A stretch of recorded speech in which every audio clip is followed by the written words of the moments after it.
Abra a tua Bíblia aí no livro de 2 Reis, capítulo 4,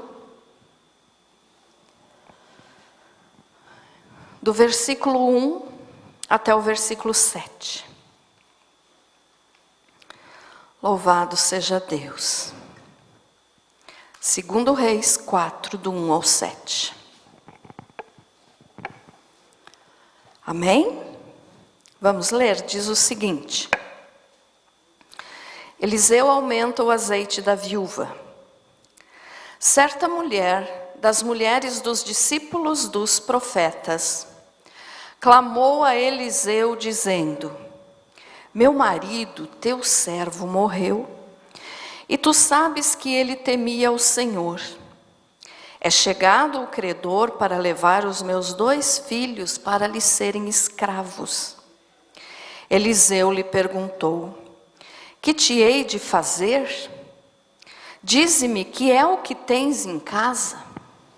Ela respondeu: Tua serva não tem nada em casa, senão uma botija de azeite. Então disse ele: Vai, pede emprestadas vasilhas a todos os teus vizinhos, vasilhas vazias, não poucas. Então entra e fecha a porta sobre ti e sobre teus filhos e deita o teu azeite em todas aquelas vasilhas. Põe à parte a que estiver cheia. Partiu, pois, dele e fechou a porta sobre si e sobre os seus filhos. Estes lhe chegavam as vasilhas e ela as enchia. Cheias as vasilhas, disse ela a um dos filhos: Chega-me aqui mais uma vasilha. Mas ele respondeu: Não há mais vasilha nenhuma. E o azeite parou. Então foi ela e fez saber ao homem de Deus. Ele disse: Vai, vende o azeite e paga a tua dívida. E tu e teus filhos vivei do resto. Amém? Feche teu olho um pouquinho. Querido Deus, te dou graças, Senhor, com muita alegria no coração por poder estar aqui hoje, nesta noite, junto com os irmãos, para prestarmos culto ao teu nome.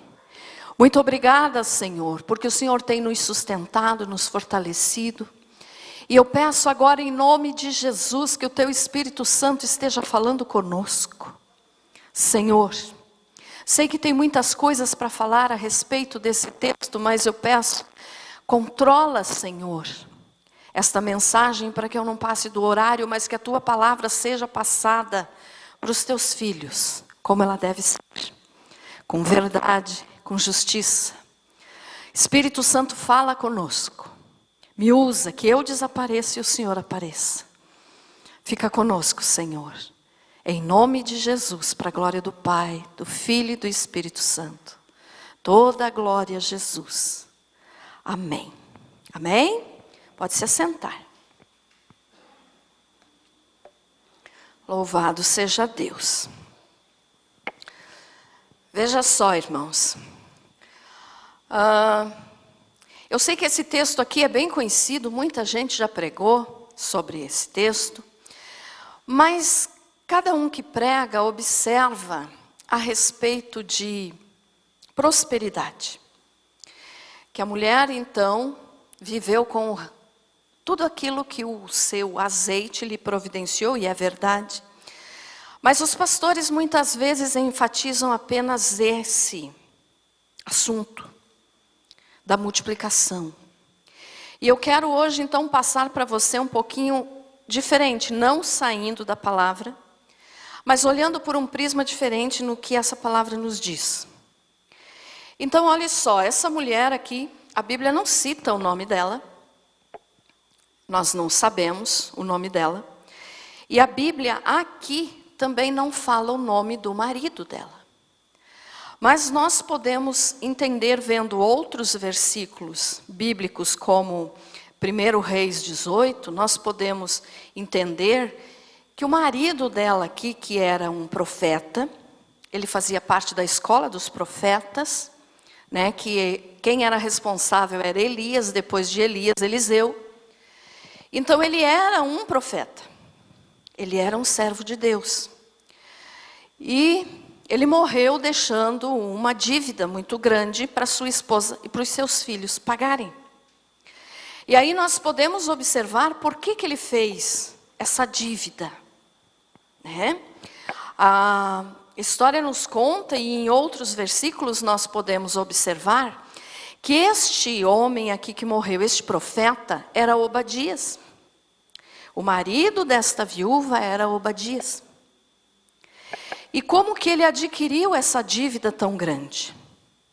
Veja só, ele era mordomo na casa do rei Acabe. Isso nós lemos em 1 Reis. Não vou estar lendo aqui agora por causa do tempo hoje. Mas vou estar te passando aqui a história e depois, se você quiser, os versículos eu posso te repassar. Então, esse homem chamado, que nós podemos entender que provavelmente fosse o profeta Obadias, ele fez essa dívida porque ele, sendo mordomo, vamos dizer assim, do rei Acabe, que era o marido da rainha Jezabel, aquela mulher malvada, e quando ela mandou então matar todos os profetas, o Obadias escondeu 100 profetas dentro de 2 cavernas. Ele escondeu esses profetas e a palavra de Deus nos diz que ele alimentava esses profetas com pão e água. Mas veja só, ele não tinha condições materiais para alimentar tanta gente, e mais a família dele. Então a história nos conta, o historiador Flávio Joséfo fala isso também no seu livro, A História dos Hebreus, que ele fez um empréstimo. E ele fazendo esse empréstimo, então, quem que foi o credor dele? Foi um homem chamado Jorão, que era filho do rei Acabe. Então esse homem cobrava juros muito altos. Mas foi a saída que Obadias achou para poder alimentar aqueles 100 profetas que ele tinha escondido para salvar da ira de Jezabel, que era uma mulher endemoniada, cruel e queria matar todos os profetas. Então ele criou essa dívida para poder alimentar aqueles 100 homens. Só que ele veio a morrer. E a dívida ficou para a esposa e para os 2 filhos. E essa dívida então era grande. Mas veja só, ela então ficando de responsável pela dívida do marido agora falecido, ela não tinha condições de pagar. E o que a lei dizia naquele tempo? Que quando tivesse uma dívida e que a pessoa não pudesse pagar, o credor, no caso aquele que tinha emprestado dinheiro, né, que tinha tinha ajudado, vamos dizer assim, e que agora estava sem receber, tinha o direito de ir na casa do devedor e pegar os seus filhos, para que esses filhos trabalhassem para ele como escravos. Eu estou falando rápido para nós poder, tá, irmãos? E aí então, essa mulher, ela ficou apavorada. O marido devia grande quantia. A Bíblia nos fala a quantia, mas ele tinha uma dívida. E ela não tinha como pagar. E agora ela sabia que pela cultura da época, ela ia acabar perdendo os 2 filhos. E ela sabia também que esse Jorão, filho do rei Acabe, ele não iria cumprir a lei, porque a lei mosaica dizia que o escravo trabalharia e no 7º ano então ficaria livre. Mas ela sabia que aquele homem, sendo um homem também abaixo de um reino decadente, sem temer a Deus, não iria cumprir essa dívida. Então os filhos dela nunca iriam voltar para ela. Ou ele iria matar esses filhos dela, ou nunca ela teria novamente esses filhos. E provavelmente os filhos, crescendo num reinado ímpio, não iriam mais temer a Deus. Então a mulher estava desesperada. E ela foi falar então com o profeta Eliseu. Eu te dei só um resumo da história, tá, irmãos? Teria muito mais informações. Mas ela foi falar então com o profeta Eliseu, e foi essa história aqui que nós lemos. Ela chegou para ele e disse, né, que ela tinha dívida, que o marido tinha morrido e que o marido dela era temente a Deus, era servo de Eliseu. Então, o que o profeta Eliseu fez? Nós lemos ali, no versículo 2, Eliseu lhe perguntou, o que te hei de fazer? Ele disse, mas como que eu posso te ajudar? Daí ela diz assim, não, ele perguntou primeiro, dize-me que é o que tens em casa?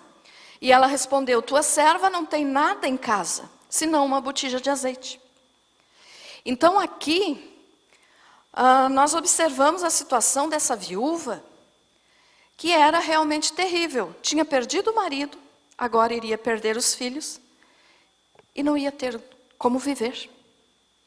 E aí essa pergunta aqui, que o profeta Eliseu fez para ela, dize-me, que é o que tens em casa?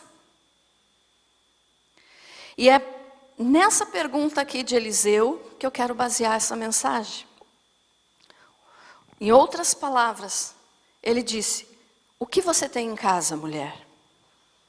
E ela respondeu, eu não tenho nada. Não tenho nada, além da dívida, né? E daí ela completou, senão uma botija de azeite. Então aqui nós podemos observar que ela tinha alguma coisa. Ela não estava totalmente sem nada, ela tinha uma botija de azeite. Que é isso? Um potinho de azeite, um jarro de azeite. Não sei o tamanho desse jarro, mas uma botija, né? Um pouco de azeite. Então ela tinha. E é isso aqui que nos chama a atenção nessa pergunta aqui de Eliseu. Ele disse, me diga o que você tem em casa. E ela disse um pouquinho de azeite. Mudando as palavras, mas no mesmo sentido. Um pouquinho de azeite. E aí então, nós podemos observar o seguinte. Deus nunca nos deixa sem nada. Nunca. Deus nunca nos deixa sem nada. A mulher ainda tinha um pouco de azeite. E daí eu pergunto agora para você. Meu irmão, minha irmã, o que é que você tem em casa? Porque nós estamos vivendo uns tempos bem difíceis, né? Por causa dessa pandemia aí, nós sabemos que muitas pessoas perderam o emprego. Outras estão à beira de perder o emprego. E a situação do mundo só vai piorar. Mas olhe bem aqui, a mulher tinha dívida, perdeu o marido, ia perder os filhos, mas ela tinha azeite. Então o que isso quer dizer? Muitas são as vezes que no desespero, como essa mulher aqui estava desesperada, muitas são as vezes que nós dizemos assim, estou perdido, não tenho nada, não tenho mais o que fazer da vida. Ainda mais agora, né, nessa situação. Tudo fechando, cada dia uma notícia ruim. Mas eu quero que você observe o seguinte, o que é que você tem em casa? Ah, pastora, não estou te entendendo, eu tenho a minha comida, tenho minha casa, meus móveis. E além disso, o que é que você tem na tua casa? A mulher tinha azeite. E Eliseu disse para ela pedir para os vizinhos, e ela com certeza foi pedir para as vizinhas, né? Porque homem não ia saber onde tinha vasilha. Então ela foi pedir para as vizinhas dela as vasilhas. Para Deus realizar um milagre. E aí, eu não estou explicando porque você sabe. Aí ela começou a despejar. Entrou um mosquitinho ali na minha água.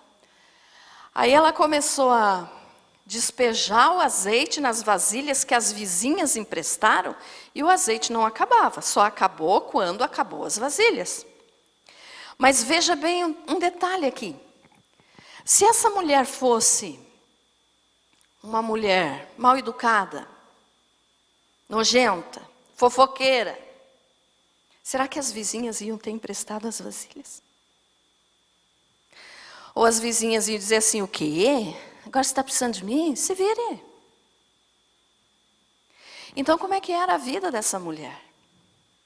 Com certeza ela era uma pessoa boa, de bom testemunho. Ela era esposa do profeta.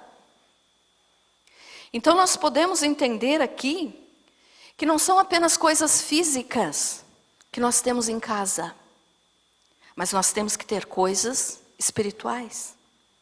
De bom exemplo, na nossa casa, coração. O que é que você tem em casa? O que é que você tem na tua casa, coração aqui?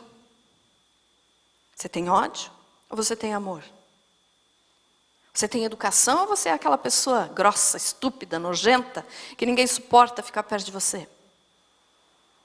Quando você precisar de alguém, se você for uma pessoa boa, você vai receber ajuda. Amém, irmãos? Essa mulher recebeu. Então, provavelmente, ela era uma pessoa bem vista no lugar que ela morava. Então, olhe só. O que você tem em casa hoje? Quem sabe você diga assim, eu tenho muitas coisas, mas não é o que eu queria. Não é o que você queria? Tem gente que diz, eu não suporto ficar em casa, eu não gosto de ficar em casa. Não tenho prazer de ficar dentro de casa. Por quê? Por que não tem prazer de ficar dentro de casa? Já parou para pensar? O que acontece com uma pessoa assim? Se ela não tem paz nessa casa aqui, coração, ela não vai ter paz na casa física. E daí acontece que essas pessoas geralmente sempre procuram olhar para o vizinho. Porque se a minha casa fosse igual à do vizinho, aí eu ia gostar de ficar em casa. Porque se a minha família fosse igual à do vizinho, aí eu ia amar minha família. O que você tem em casa? Você tem uma família? Valorize a tua família. Você tem teus filhos? Valorize os teus filhos. Por quê? Porque tem gente que se os filhos não forem bem-sucedidos financeiramente, para o pai e para a mãe, ele não tem valor. Não é assim? Tem gente assim. O que você tem em casa? Pastora, no momento eu estou enfrentando dificuldade. Tá, mas você tem amor para dar para os teus filhos? O profeta disse, me diga o que você tem em casa. Então o que você tem em casa, meu irmão? Você não precisa ter rios de dinheiro. Você não precisa ter nem 10 centavos no bolso, porque isso acontece. Todos passam por isso. Tem dia que você não tem nada. Mas se você olhar com atenção, você tem. A mulher tinha azeite. Pastor, eu não tenho nem azeite hoje dentro da minha casa. Mas você tem teus filhos? Você tem amor para dar para os teus filhos? Você sabe respeitar a tua esposa? Você tem amor para dar para a tua família? Então você tem. Então o que você tem em casa? O que você tem em casa, meu irmão, hoje? Você tem roupa boa, você tem casa boa, você tem teu carro, pode não ser do ano, mas está andando. Aí tem aquelas pessoas que dizem assim, eu queria tanto um carro 4 portas, porque minha vizinha tem. Daí, luta, compra o carro 4 portas. Mas aí a vizinha já comprou um melhor, já comprou um de banco de couro. Aí o 4 portas que ela queria já não tem mais valor. Estão entendendo, irmãos, como é que as pessoas são? Então eu te pergunto, o que você tem em casa hoje, meu irmão? O que você tem em casa hoje? A mulher só tinha azeite. E Deus prosperou em cima daquele azeite. Você pode não ter 10 centavos no bolso hoje, você pode ter uma conta enorme para pagar amanhã. Mas se você confiar em Deus, Ele vai te dar uma solução. E se Ele não me der, pastora, o que é que você tem em casa? Olha só, como eu já falei nesses tempos aí de pandemia, muita gente perdendo o emprego. Então tem muita gente desesperada. Mas sabe o que a pessoa não observou? Ela tem que observar o que ela tem em casa. que eu posso fazer daqui para frente? Se o meu serviço daqui para frente não vou mais conseguir fazer, não vou ter retorno financeiro, eu tenho que me redescobrir. O que é que eu tenho em casa? A irmã pode dizer assim, ela tinha azeite. Você pode dizer, eu tenho farinha de trigo. Tem? Então faça um pão e vá vender na esquina, você não vai passar fome. Estão entendendo, irmãos? Tanto no sentido espiritual, mas no sentido material também. Se reinvente. O que você tem em casa? Você sabe falar bem? Você sabe, sei lá, negociar? Vá negociar então. Honestamente. Sem enganar ninguém. Sem roubar ninguém. Sem querer superar o produto que você tem. Superar no sentido de... Me faltou a palavra agora? Superfaturar.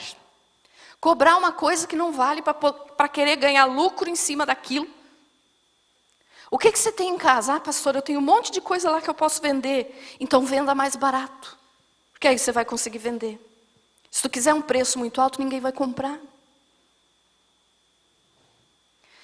Irmãos, o que você tem em casa?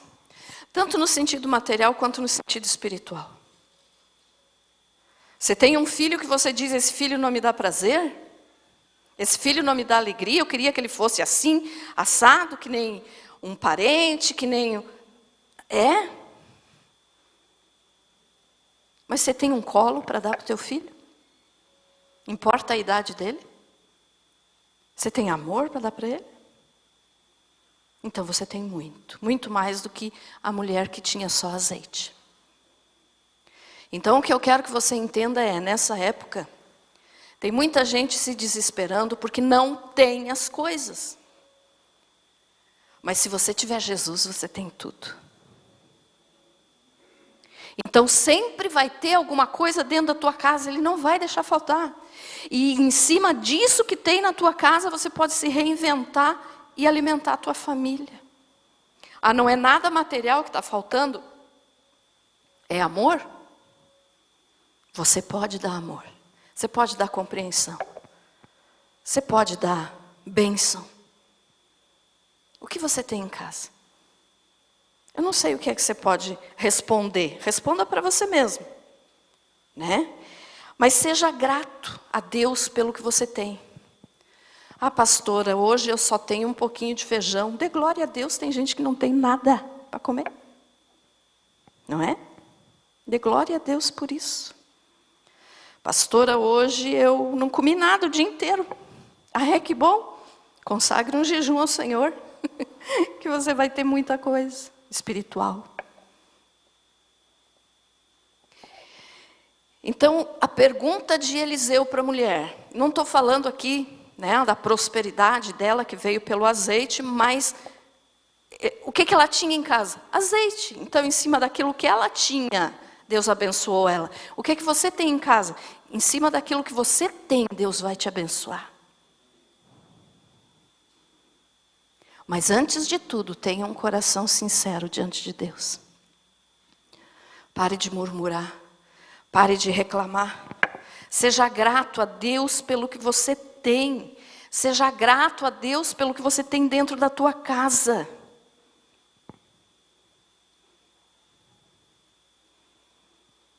Não reclame. Estamos vivendo dias difíceis? Claro que estamos. Mas isso é bíblico. O Senhor Jesus está voltando. Então, ao invés de ficar reclamando, levante a tua cabeça para o céu e diga, glória a Deus, tudo isso está acontecendo porque Jesus está vindo me buscar. Mas nunca esqueça, essa mulher aqui, já vou terminar porque nós temos que servir a ceia. Essa mulher aqui, ela dava bom testemunho, porque senão as vizinhas não tinham ajudado. Como é que está o teu relacionamento com a família, com os vizinhos, com os irmãos? Como é que está o teu relacionamento? Você é aquela pessoa estourada? O que você tem dentro de casa? Deus ou o inimigo? Não tenho prazer de estar dentro da minha casa. O problema está em você, não na tua casa. Comece a olhar o que você tem, tanto material quanto pessoas que você tem na tua casa. Comece a olhar com outros olhos. Comece a olhar com os olhos de Deus. Comece a olhar com os olhos de Jesus. Enxergue as coisas que Deus tem te dado. Você nunca fica sem nada. Deus é tão bom, Deus é tão maravilhoso que até um mendigo na rua, uma pessoa que seja realmente pobre, mas ele tem lá o seu cobertorzinho, que pode estar sujo, mas ele tem para se cobrir à noite. Porque Deus dá. Não tem um ditado que Deus dá o frio conforme a coberta? Tem, né? Deus não deixa faltar. Então não se desespere, porque você vai ver as coisas mudando, o mundo mudando, pessoas perdendo o emprego, pessoas desesperadas. Mas o que você tem em casa? Tem uma palavra de fé para dar para essa pessoa que está desesperada? Dê. Você tem Jesus em casa? Você tem Jesus aqui na tua casa, coração? Reparta com essa pessoa que está desesperada. Entregue aquilo que você tem para os outros. Reparta. Seja uma pessoa generosa. Seja uma pessoa bondosa. Quando você vê alguém na rua pedindo ajuda, ajude, irmão. Não chame de vagabundo. Não chame de drogado. Ah, vou dar ajuda, mas vai comprar droga. É ela e Deus que vão se acertar se ela fizer isso. Mas a tua parte daí você fez. Foi ajudar. Então não deixe de ajudar. Ajude. Hoje nós estamos vendo, né, até essa semana nós estávamos conversando, né, irmã Aline, com o número de pessoas que estão pedindo nas ruas. Meus irmãos, não chame de vagabundo. Não chame de preguiçoso. Ah, vá trabalhar. Não diga isso, você não sabe o que aquela pessoa passou para estar ali naquela situação. Então seja cristão de verdade. O que você tem em casa? É uma palavra boa para essas pessoas? Ou você não tem Jesus para poder repartir com ela? Você pode dizer assim, eu não tenho dinheiro para dar para os outros.